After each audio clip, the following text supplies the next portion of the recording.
Alrighty guys, so I guess I was right about one thing when it comes to the start of 2025 for global JJK Phantom Parade, and that is yellow typing. Now the thing that I got wrong was the character in question. Now as you guys know, we are only a few characters out before the end of January. That is when Toji and Teen Gojo are supposed to be releasing, and before their release we have to get through 5 characters, one of which is going to be releasing. They've already teased the story event that comes with that character. For whatever reason they chose not to announce the character that comes with the event, but pretty much right at the event it basically teases you. But this event will bring yellow NANAMI. Didn't see this coming. Did not see this coming. I thought they were going to save him a little bit, because out of the remaining characters that is left before the half anniversary characters release, yellow NANAMI and blue Itadori are like the better ones out of the remaining ones that you can just quite easily skip. But with a yellow character in question, it's just like, well, I'll just get Teen Gojo, which is why this makes our life a lot easier on being like, yeah, we can skip this man and you know, aim for the better yellow character that we're going to be getting. But this is the yellow NANAMI. Managed to pull him on my JP account when he returned on a pickup banner just before the anniversary kicking off, so I was kind of late to the party for this man. But I will say, even with where the game is at right now, and from when I actually pulled this man near the first year anniversary time frame, he's still one of the decent yellow DPS type characters. So here we have it. This is what the event is going to be bringing. Keep in mind, with JJK Phantom Parade, there is an update happening tomorrow, being the 3rd, and that will introduce what do you call it, the grade increase, the story edition. So I'm not sure if this is, well, it says coming soon, which is very surprising, because I thought they would have thrown this in ASAP rather than delaying it. But they might add it in maybe the following day after, or maybe over the weekend, who knows. But it's coming soon. It's going to be here in a couple of days time easily, but I'm expecting at the very latest maybe over the weekend, who knows. Again, with this, you'll get your 10 tickets, so you can throw a free multi in this and hope for the best. So it is what it is. So going over what this yellow NANAMI is capable of, I'll do a showcase too, since we can. I have actually leveled him up a tad bit, so we can have some fun with him. But yellow NANAMI, yellow attacker. When black flash is performed, increases own black flash rate, not bad. When the selected enemy has a weakness to yellow typing, increases own damage. So if you need that yellow main DPS or even sub DPS, specifically if the enemy is weak to yellow, then you can really cater to this yellow NANAMI, of course. So when it comes to the skill 1, melee combined damage of 50% Taijutsu and 50% Jujutsu, caps at 75% on the skill 1. Skill 2, 117.4 Taijutsu, 117 Jujutsu, so you got a best of both going in here in terms of getting damage off from if the enemy is more weaker to Taijutsu or Jujutsu. If you've got debuffs being applied where maybe they take more Jujutsu on, or no, sorry, they take more Jujutsu damage or more Taijutsu damage, then again you've got the best of both. You got the best of both right there. So it's a 2-hitter, that one. Skill 3, once again combination, 139 Taijutsu, 139 Jujutsu, and you can cap that at 209. So that's combination attack to the selected enemy with type advantage. Does not change the skill's type, so decreases the selected enemy's critical hit resistance by 10%, or 10.5, and then increases the selected enemy's damage received by 15.3, and then you can maximize that debuff, or both those debuffs, by 15% for the critical hit resistance drop, and then 22.5% for the increase of damage received towards the enemy. So yeah, that's gonna help your team out in general, as well as NANAMI, to get some more damage going. It's on for 2 turns, so you can kind of capitalize on dropping this to then pair it up with maybe the ultimate or skill 3 again to get the damage off, since that's where most of the damage is being hit. So there's that.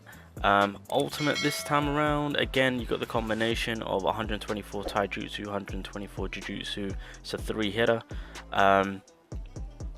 If the enemy is weak to yellow, then obviously it'll do 170, So base will be 248, typing advantage will be 339. The final hit of the ultimate skill will always perform Black Flash, so that will always go back to you increasing your Black Flash rate. So over time you can really, you know, pick up well with this NANAMI to actually get that, you know, the damage rolling in. The rate of it will go up and up and up and up. So yeah, increases own and combos allies damage by 10%. Then you do a single target attack of, again, combination damage of 50% taijutsu, 50% jujutsu. And then when it comes to the auto skill, at the start of the battle, recovers own cursed energy by 30, recovers own cursed energy by 5 every turn, fills own ultimate skill gauge by 220, increases own jujutsu damage by 30%, and then when attacking an enemy with a type advantage attack once per turn, fills own ultimate skill gauge by 110. So the overwork skill right here is huge for this NANAMI. So again, in a fight scenario where you've got the type advantage, that is when clearly you'll get the best out of this NANAMI. Even in a even in a non-fight, yeah, no, he's more for yellow typing, because I have used him in the non-yellow typing fight scenario, and you know, he didn't, I mean, he wasn't anything too crazy, to be fair. If anything, I'm not a fan, but in a yellow enemy weakness type fight, yeah, this NANAMI is a nice third slot character to come in. Definitely a third slot character, or at the very most you can also throw him in the sub spot if you want to. With all of that, the recollection cards in question, so this is the pay to win one, this will be within the banner if you choose to summon, or if you get lucky and you get him, if you get it within your free multi. Basically 30% across the board for both taijutsu and jujutsu, 21.97 HP. When it comes to the effect, when you use your command skill or ultimate skill, increases all allies damage dealt by 20%, effective for yellow type attacks. So this specific card, again, we're now really kind of catering to the whole, well, the theme of it is really just kind of buffing up the yellow typing. So I mean, look, if I'm doing a free multi, I'm gonna be honest, I would not mind for this recollection card to pop up. So yeah, damage dealt increase to all yellow type characters goes up by 25% if you get it to LB3. And then when it comes to just getting the initial dupe, when critical hit or Black Flash is performed, increases own critical hit rate by 30%, increases own critical hit damage by 25%. So yeah, this is one of the better recollection cards. I mean, it is specifically, realistically, more for the yellow typing because of the initial effects, but yeah, that first LB1 is very, very nice for characters that are high on the crit Black Flash end of things, of course, and then just in general for the yellow typing. So yeah, I mean, this is really nice for NANAMI. I mean, you can really say this is pretty nice for Teen Gojo too, but yeah, because Teen Gojo does crit quite easily. So yeah, no, this is pretty decent, I will say. So that's the pay to win one, and then this is the free to play one, Investigation in the Rain. So pretty much same thing across the board when it comes to the stats. It's just when it comes to the card itself, I have used this actually. It's not, I mean, if you are more catering to the character in that critical side of things, then you could possibly cater. This one's fairly mid, I would say. It's nothing too crazy, but increases critical hit rate 20%. Again, this is from the event, so you can max it out. And then the LB1 is that you increase your own skill, or sorry, ultimate skill gauge by 220. So fairly simple. Again, fairly mid. You know, if you're trying to up your crit rate, if you're working on a character that is critting and you just want to kind of furthermore push that, go for it. And then obviously if the ultimate is also a chaser, then you know you got the best of both going in here. So again, this is another fairly okay-ish one.